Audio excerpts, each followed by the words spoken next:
Let me start by saying that the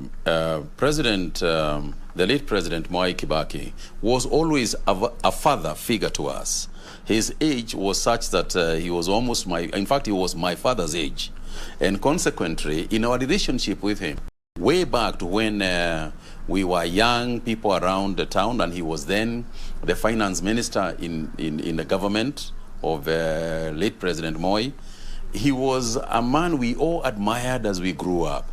And as young yuppies, as young men in Nyeri, we used to go to Nyeri Club, where we would find him and greet him and admire him for the way he held himself and the way he worked. When he launched the Democratic Party, some of us, I was then working for the Standard newspaper, I volunteered to work as his PR. I remember working on his posters. I remember organizing for his photography on top of what is now Integrity House for the presidential poster that we were eventually printing at Karaprint and following up there with Gengi Mwai to see that it was printed. So for us, he represented aspiration. We really wanted to be like him, and in doing so, he led us in a very calm way. As I said, he symbolizes tolerance. He symbolized humility, and it is no wonder then that those of us, including current President Uhuru, really, admired and liked the way that Kibaki led us. It is during Kibaki's tenure that the world came to realize that people can send money from one person to the other using their mobile phone. Tell us more about that innovation and what role did the president play in realizing that dream? Well, there are two things in connection with mobile money. First is the building of the infrastructure that can allow for mobile money, and that can allow for the kind of communication that we do today, and as cheaply as we do today, in terms of implementation of the construction of a fiber optic cable. And I still remember, being out in the UAE and being unable to find where our fiber optic cable was going to land in Fujairah. And I asked Ambassador Hussein, who was then serving, I said, Hussein, how do we get the government of UAE to agree for Kenya to connect its fiber optic cable here? And he said, if you can get a letter from President Kibaki and to the ruler of Dubai, then we can get this show done. And I picked up my phone.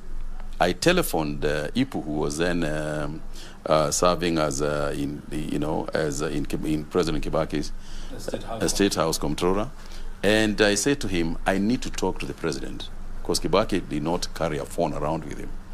I need to talk to the president, and he said, okay, and he walked to his office, and he says, huko iko namna gani? And I said, hapa ni joto mzee, lakini iko joto ingine nataka usaidizi. And I explained to him that I needed a letter from him. And he said, that letter, nani atalete? So I explained to him that, PS Bitange Demo was going to pick up the letter from him and bring it to Fujairah. That's how, to Dubai.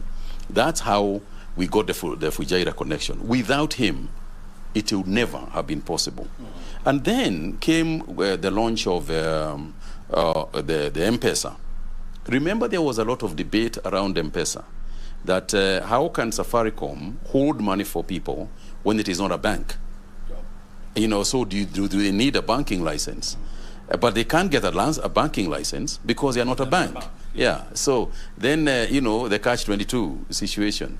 And when we explained it, both myself and Amos Kimunya, who was then finance minister, and we explained to him, he said, listen, technology, we will never be able to make laws for technology before it comes.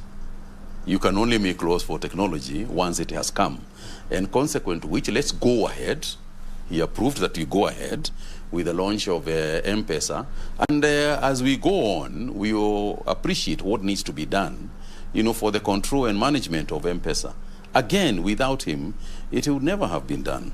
When he left office in 2013, did you also keep contact? Yes, we did. I mean, we would meet occasionally in very many functions, but don't forget at that time he was also resting. But on many occasions, when he would be in Nyeri, when he would be in functions, when he would be in church functions, we would meet and and engage each other.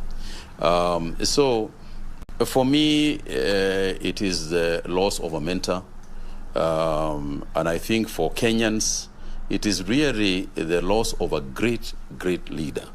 But he wasn't just a leader just for Kenya, or for that matter for Nyeri. He was a leader for East Africa. He was admired person across the globe.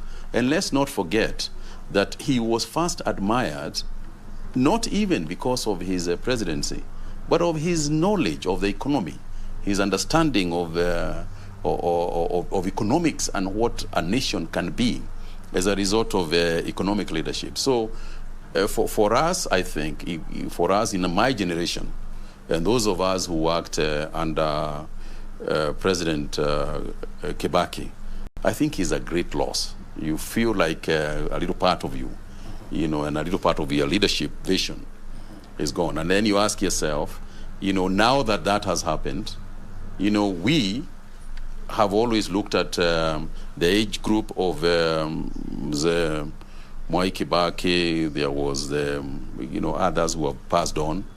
And you ask yourself, now that they're gone, who are we looking at? And then suddenly you look behind you and you see you look ahead of you and you see there's nobody. And the realization that you are the wazes now, is one that is scary, but it is one that also comes with responsibility. And for us to emulate and lead in a manner that was set for us as a standard, as a yardstick on which we must all reach. If you were to describe the late president in one or two words, how would you describe him? A humble man of God. He was not a priest. He was not a preacher, but he was a humble man of God. What are you going to miss about the late president? I think just the knowledge that he's not around, that you can say, at a personal level, for example, I can Judy and say, hey, we want to go and see him there. The fact that you can't do that is sad. It's really sad. Yeah. And I really want to, just wish the members of his family who I know well. I really wish them well, and I hope that God gives them strength to overcome this very sad period.